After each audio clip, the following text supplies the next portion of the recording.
Squash is a fruit. No, wait, it's a vegetable.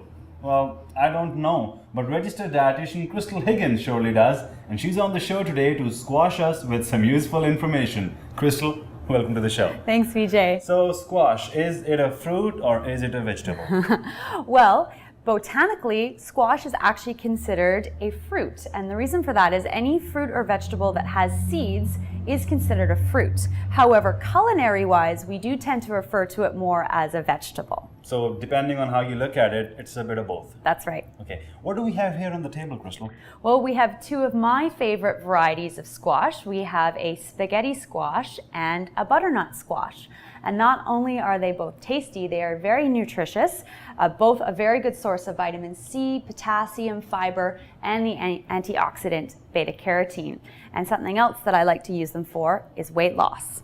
These things are good for weight loss? Absolutely. So something like a spaghetti squash is a great replacement for pasta or noodles. And the reason for that is a cup of spaghetti squash is only 45 calories versus a cup of noodles, which is over 200.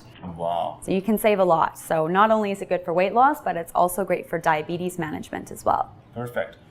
So Crystal, what's the best way to prepare spaghetti squash?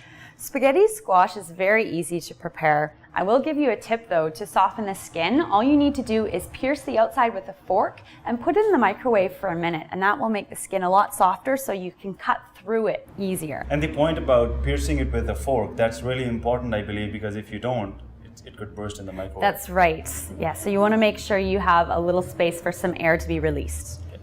Other than that, you just slice it open and scoop out the seeds, place it on a baking tray, and roast it in the oven.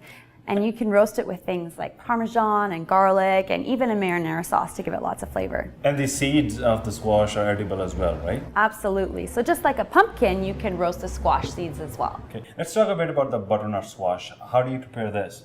So the butternut squash is prepared in a very similar way. You'd simply slice it in half and roast it. One of my favorite things to do is to actually roast it with some olive oil and cinnamon.